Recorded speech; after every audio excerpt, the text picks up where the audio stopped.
but we're going to be recapping every single game from week 4 of the NFL season. So starting off with a Thursday night game, we had the Dolphins going into Cincinnati. I was 3-0 on Thursday night games going into this one, but unfortunately Miami lost. But I mean, more importantly, Tua, he got injured, and it was just a horrendous injury. I saw it, and it just wasn't pretty. He was on his back. He had I think the doctor said he had brain trauma or something. And I would never wish that on a division rival quarterback, or any player really. But I mean, I do feel bad for Tua, and I hope Tua has a speedy recovery. And I just hope he takes the time he needs, because I'm sure that can be, just a lot to recover from. Having to, come in on a short week after an intense game against a good team, and then to play another good team on a short week on the road. That's got to be very difficult. I feel very bad for Tua. But overall, it was a great game for, really both sides. Bridgewater didn't do too bad. The Bengals look like they're back to themselves, from last year. So we'll just see how they keep going for the rest of the year. And we'll see how Miami bounces back. And now we got the Chargers taking on the Texans. Honestly, there was more points than I thought there was going to be. Herbert looked solid. Mills didn't look bad, but Herbert was definitely the star in this one, despite the fact that the Chargers still have a ton of injuries. But it was a solid game overall for both sides. Next up, we have the Titans and the Colts. So I was right about the Chargers-Texans. I was wrong about the Titans-Colts game. Titans won this one. And am I insanely shocked that they won?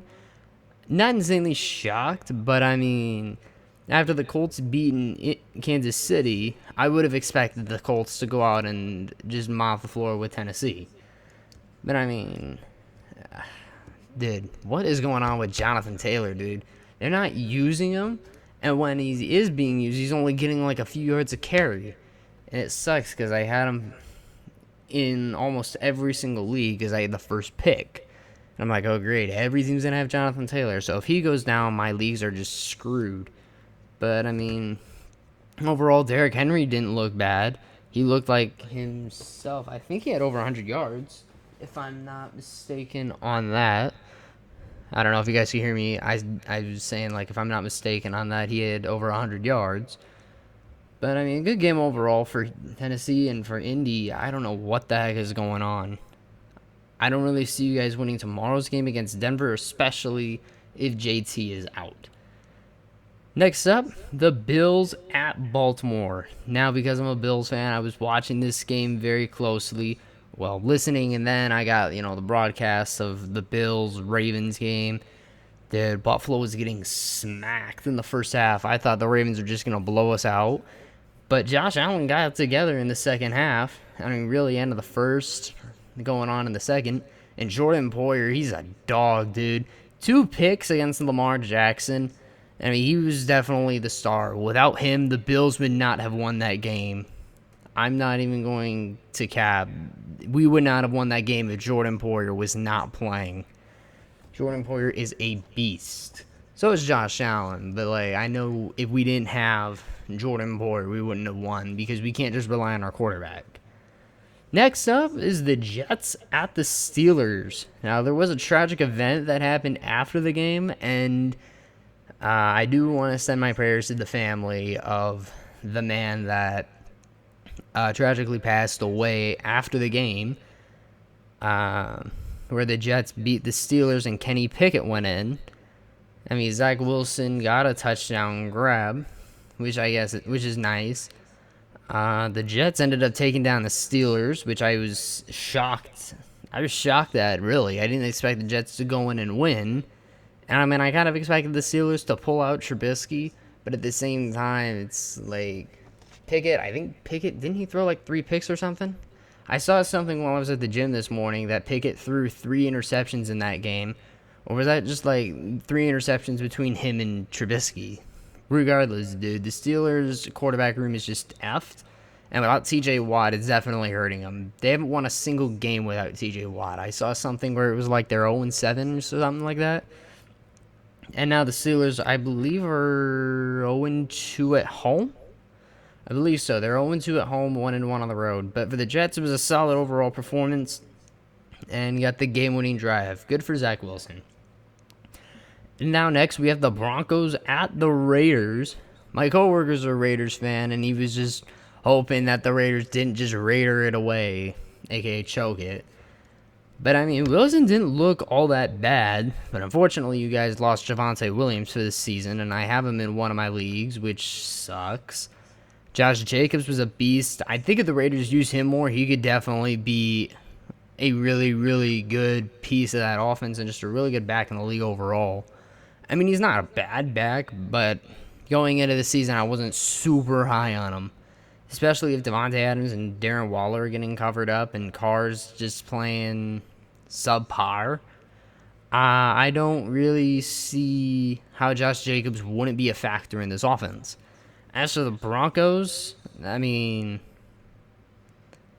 Broncos country, let's cry. Your defense just got shellacked. I mean, it was probably the worst defensive performance you guys had on the season. But, I mean, the Raiders aren't a bad offense. And, I mean, granted, some of the Raiders' points did come off of a defensive touchdown. But it was still the worst performance by the defense. And as for Russell Wilson, he didn't play bad at all.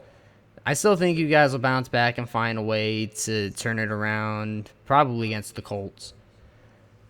Because the Colts aren't looking that great either. I mean, Denver's, I think, is looking better than the Colts. They're more likely to make the playoffs. And now, next up, we have the Browns going into Atlanta.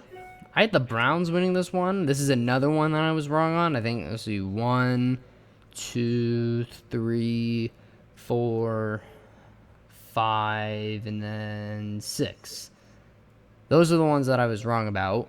But Atlanta, they know how to play competitive and close games. And, I mean, the last 2 weeks, they've closed out close games. I don't know what the heck was going on with the Browns in this one. I didn't really see too much of this one. But, I mean, the Falcons, I mean, they're now tied for first with the Buccaneers, who just lost to the Chiefs. Now, next up, we have the Jaguars going into Philly. I had Philly winning this one, and they did.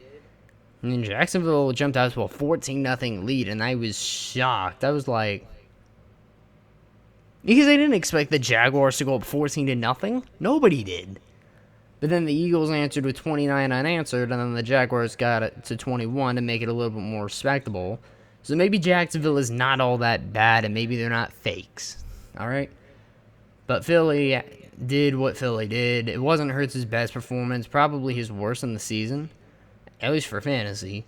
But overall, the Eagles did solid, and they did enough to win. Next up, Patriots going into Green Bay. Dude, the Patriots put in their third-string quarterback, and they still kept it to within 3 of the Green Bay Packers. What the heck happened? I'm not insanely confident now in the Packers. If you can't even beat a third-string quarterback on a non-competitive team by at least 20 points, you don't deserve to go to the playoffs. I'm sorry. I mean, it could have just been an off week for the Packers, but I mean, that's just not a convincing. That's not a convincing win for me, dude. 27-24 against a third-string quarterback. That's nuts. And then we go to the London game where it was Minnesota. Well, technically Minnesota at New Orleans, but technically this game was in London. Minnesota won off of a 61-yarder double doink. I saw that. I mean, wow. Saints got that close to at least tying the Minnesota Vikings. All right, sending it to overtime. But the Vikings get away once again from the New Orleans Saints.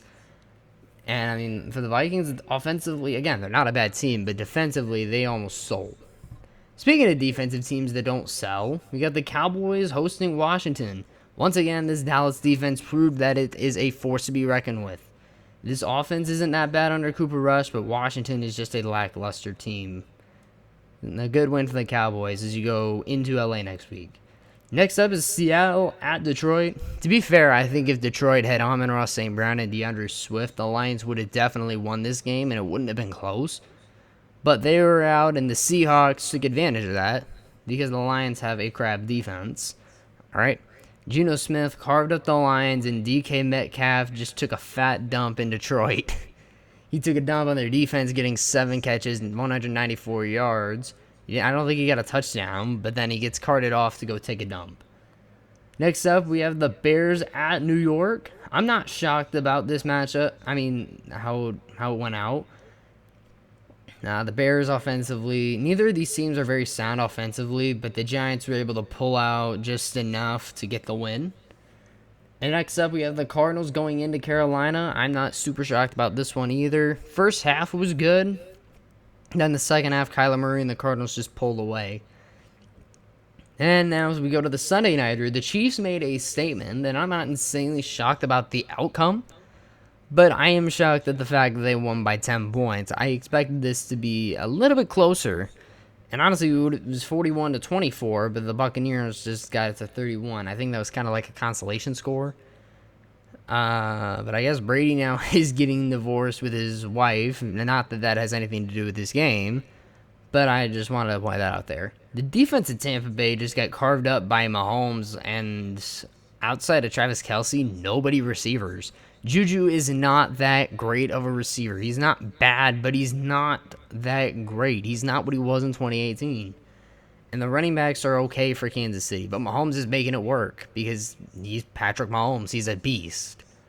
Good win overall for the Kansas City Chiefs. It was a statement win. I respect you guys. And next up, we have the Super Bowl champions going into San Francisco. Once again, the Rams showed offensively that they cannot get past good defenses, as the 49ers just stormed at Stafford in that offense.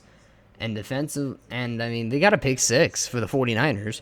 The Rams, outside of the Deebo Samuel touchdown, weren't bad, but dude, the tackling on that Deebo Samuel touchdown was horrific. It was atrocious, if I'm being honest with you guys. It was just not good at all. The Niners definitely deserve to win this game. Alright, and I think that should do it for my recap. I know some of these matchups I talked about more than others, but I tried not to make this too long. And I mean, hey, the Bills finally pulled out a close game for once, which I was happy about. Not only did we do that, we came back and won. So with that being said, you guys, I hope you enjoyed this video. If you did, be sure to hit that like button down below, subscribe if you're new, and click that notification bell to get all the latest news on all my latest content. And with that being said, I will see you guys tomorrow for the next picks.